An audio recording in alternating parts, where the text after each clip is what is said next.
Israel's far-right National Security Minister Itamar Ben-Gvir says he prayed at the Al-Aqsa Mosque compound in Jerusalem, upending a decades-old status quo that allows Jews to visit but not pray there.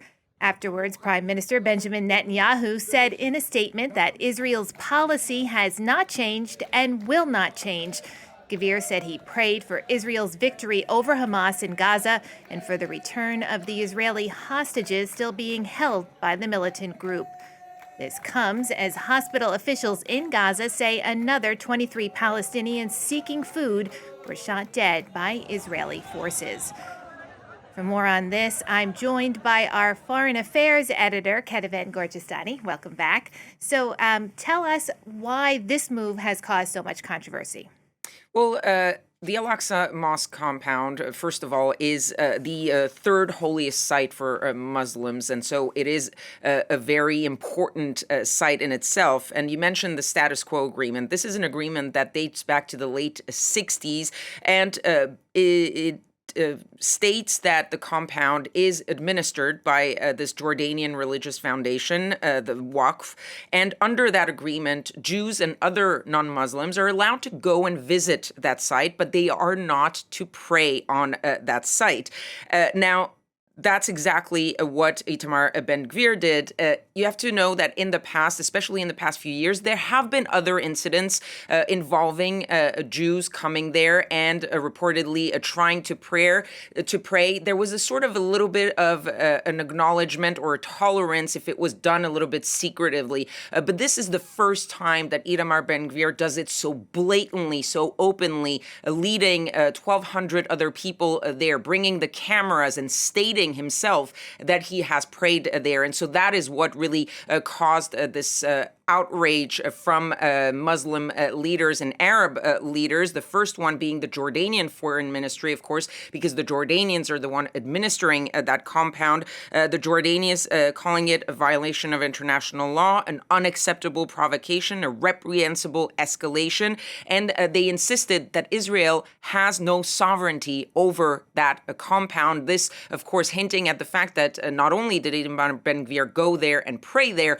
he was escorted by Israeli police, and that in itself is an issue also. The Palestinian Authority said that this had crossed all of the red line, and as you said, even the Israeli Prime Minister, Benjamin Netanyahu, had to intervene and sort of backtrack a little bit and say that Israel's policy towards that status quo agreement had not changed. And he has had to do that in the past because Ben-Gvir has said many, many times that he believes this agreement shouldn't even exist. And a final note on what happened there that also caused more outrage was the fact that Itamar Ben-Gvir made a statement there, taped himself speaking there, where he reiterated calls for Israel to fully occupy Gaza, to destroy Hamas, and to encourage the, quote, emigration of Palestinians. That, of course, is ethnic cleansing that he has called for many, many times and very publicly. So he's really pushing boundaries there.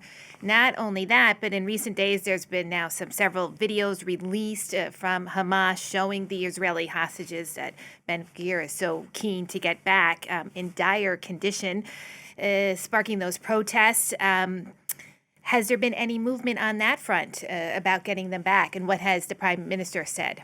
Yes, there has been a lot of pressure from Israelis, and especially, of course, from the families of the hostages, to get the Israeli government to sort of end the war now and get all of the hostages. And this comes, of course, with Steve Witkoff, Trump's envoy to the Middle East, during his trip in Israel. Yesterday, he met with some of the families of the hostages in private with these families, but some of them taped the encounter and released some of those recordings to media outlets. And reportedly, Steve Witkoff said that we have a very good plan that we're are making with the Israeli government for the reconstruction of Gaza. So they're supposedly already thinking about the reconstruction of Gaza, and says that effectively means the end of the war. He also reportedly said that somehow Hamas had agreed and said that they were willing to lay down their arms. This was completely dismissed by the terrorist group, who came out and said,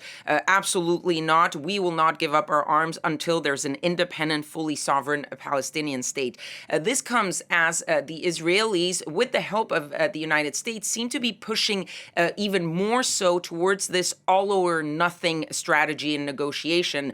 Right now, or up till now, the strategy has been to try to get hostages released in sort of incremental groups. Now the Israelis are insisting on the fact that we've gotten to the point where we want all the hostages out and not in groups. This is, of course, one of the key sticking points between Hamas and the Israelis. The Israelis say we will end the war only when all of the hostages are out, and Hamas says we will not release all of the hostages until there is an end to the war. And that really shows where this is becoming sort of inextricable, because none of the sides seems to be willing to budge. Israel's top general saying in a statement just recently that he believes that they will know very quickly in the next few days whether an agreement is even possible. And he says otherwise, the fighting will continue without rest. If the fighting continues without rest, the Palestinians that are starving are going to continue to starve.